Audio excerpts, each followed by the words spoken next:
अंबेडकर ने क्यों नहीं अपनाया इस्लाम? बाबा साहेब भीमराव अंबेडकर ने 1956 में 14 अक्टूबर के दिन हिंदू धर्म छोड़ दिया था। अपने लाखों समर्थकों के साथ नागपुर में बाबा साहेब अंबेडकर ने बौद्ध धर्म की दीक्षा ले ली थी। शुरुआत में अंबेडकर ने इस्लाम, ईसाई धर्म को भी समझा था लेकिन इसे स्वीकार नहीं किया।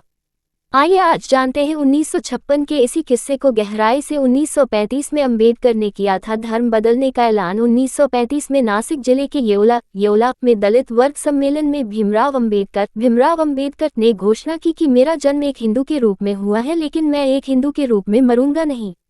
अंबेडकर के इस ऐलान को करने भर की देर थी। अलग अलग धर्मों के प्रतिनिधि उन्हें लोकलुभावन प्रस्ताव देने लगे। ये भी देखे मिथुन से दुश्मनी, मधुबाला के लिए बने मुस्लिम। ऐसी थी किशोर कुमार की लाइफ। हैदराबाद के निजाम ने दिया था 25 करोड़ का ऑफर। हैदराबाद के निजाम ऑफ हैदराबाद तब दुनिया के सबसे अमीर शख्स थे। उन्होंने अंबेडकर को 25 करोड़ रुपए की पेशकश की। शर्त ये रखी कि अंबेडकर को पूरे समाज के साथ इस्लाम कबूल करना होगा। जिन ईसाइयों ने 19वीं शताब्दी की शुरुआत से सैकड़ों हजारों दलितों को ईसाई बनाया था, वे भी इस मौके को अवसर के तौर पर देखने लगी थी। शुरुआत में सिख बनना चाहते थे अंबेडकर शुरुआत में सिख बनना चाहते थे, लेकिन 20 साल बाद 14 अक्टूबर 1956 को डॉक्टर भीमराव अंबेडकर ने अपने 3.65 लाख समर्थकों के साथ हिंदू धर्म छोड़कर अंततोगत्वा बौद्ध धर्म अपनाने का फैसला लिया। नागपुर में हुई इस घटना को इतिहास में धर्म परिवर्तन की सबसे बड़ी घटना के तौर पर याद किया जाता है। 14 अक्टूबर 1956 को अंबेडकर ने समर्थकों को प्रतिज्ञा भी दिलवाई। अंबेडकर ने इस मौके पर अपने समर्थकों को 22 प्रतिज्ञाएं भी दिलवाईं, जिनमें सबसे पहली प्रतिज्ञा हिंदू देवताओं की पूजा न करना शामिल था। 14 अक्टूबर 1956 को कैसा था माहौल? B.R. अंबेडकर ने जब हिंदू धर्म छोड़कर बौद्ध धर्म अपनाया था, उस वक्त का दृश्य कैसा था? इस घटना के चश्मदीद रहे बौद्ध भिक्षु भदांत प्रज्ञानंद ने 2017 में आंखों देखी हाल को बयां किया था। तब वह 90 वर्ष के थे और लखनऊ के रिसलदार पार्क के बौद्ध विहार में भिक्षु थे। उस ऐतिहासिक क्षण वह 22 साल के थे। प्रज्ञानंद ने बताया था कि पूरे माहौल में जोश भरा हुआ था।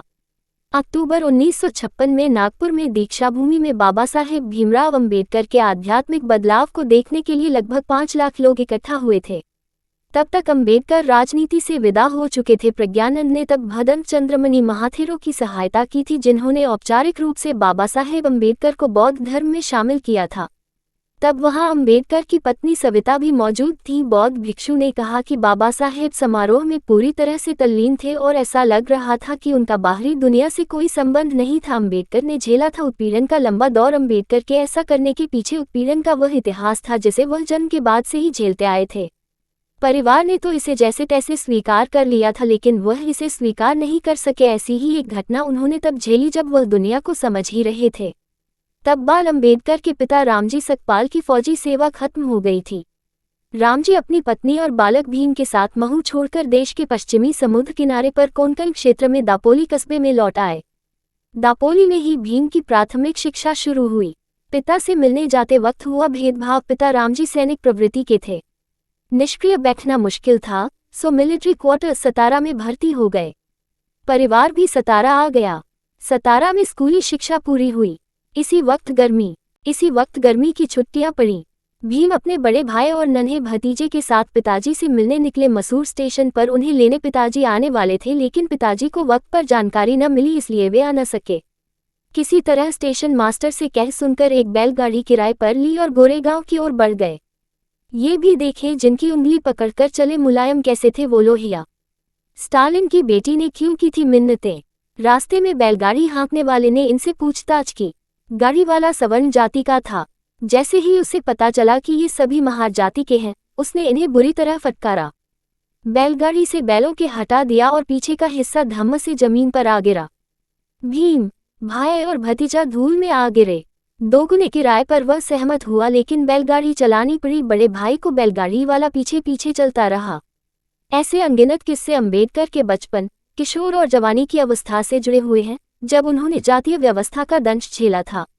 अब सवाल यह है कि आखिर क्यों अंबेडकर ने बौद्ध धर्म ही अपनाया, इस्लाम या ईसाई धर्म क्यों नहीं, जिसके लिए अरब देशों तक ने लाख कोशिशें की।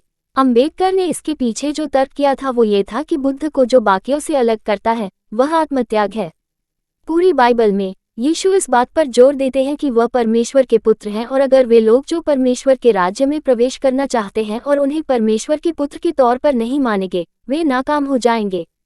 पैगंबर मोहम्मद के बारे में अम्बेडकर ने कहा कि उनका दावा भी यीशु जैसा ही था कि वह परमेश्वर के भेजे दूत हैं, लेकिन उन्होंने जोर इस बात पर भी दिया कि वही अंतिम दूत हैं। कृष्ण, जीसस और मोहम्मद दोनों से एक कदम आगे निकल गए। उन्होंने सिर्फ परमेश्वर के पुत्र होने या परमेश्वर के दूत होने की बात नहीं कही, उन्होंने खुद को ही परमेश्वर कहा। उनके अनुयायी उन्हें देवाधिदेव, देवताओं के देवता कहते हैं। अम्बेडकर ने ये बातें Buddha and future of his religion शीर्षक से छपे अपने लेख में कही थी। ये कोलकाता की महाबोधि सोसाइटी की मासिक पत्रिका में 1950 में छापा गया था। बुद्ध के बारे में क्या सोचते थे अम्बेडकर? अम्बेडकर ने आगे कहा कि बुद्ध ने कभी खुद को ऐसी संज्ञा नहीं दी। वह मनुष्य की संतान के रूप में पैदा हुए थे और एक आम आदमी बने रहकर संतुष्ट थे। उन्होंने कभी किसी अलौकिक उत्पत्ति या अलौकिक शक्तियों का दावा नहीं किया और न ही उन्होंने अपनी अलौकिक शक्तियों को साबित करने के लिए चमत्कार किया। बुद्ध ने मार्गदाता और मोक्षदाता के बीच स्पष्ट अंतर किया। जीसस, मोहम्मद और कृष्ण ने अपने लिए मोक्षदाता का दावा किया। ये भी देखिए सलायुंग हैदराबाद निजाम का प्रधानमंत्री जिसका लंदन में भगवान जैसा स्वागत हुआ। अम्बेडकर चाहते थे कि धर्म परिवर्तन का समारोह या तो बंबई में हो या प्राचीन बौद्ध स्थल सारनाथ में हो। बंबई में अम्बेडकर इसे इसलिए कराना चाहते थे इसका प्रचार प्रसार हो, लेकिन फिर उन्होंने इसके लिए नागपुर को चुना तो भारत के मध्य में स्थित था और वहां उनके काफी समर्थक भी थे। 15 अक्टूबर 1956 को अम्बेडकर ने धर्म बदल लिया। इस घटना के 6 हफ्ते बाद अचानक अम्बेडकर की मृत्यु हो गई। बंबई में उनका अंतिम संस्कार किया गया जहां उनके सिर के नीचे बुद्ध की प्रतिमा रखी गई। शवयात्रा में 10 लाख लोगों ने हिस्सा लिया। चलते चलते 14 अक्टूबर को हुई दूसरी घटनाओं पर भी एक नज़र डाल लेते हैं। 1882 मौजूदा पाकिस्तान में यूनिवर्सिटी ऑफ पंजाब यूनिवर्सिटी की स्थापना हुई। 1884 गदर पार्टी के संस्थापक लाला हरदयाल का दिल्ली में जन्म हुआ। 1964 मार्टिन लूथर किंग जूनियर को नोबेल शांति पुरस्कार से सम्मानित किया गया। सूचना सिर्फ मान्यताओं और जानकारियों पर आधारित है।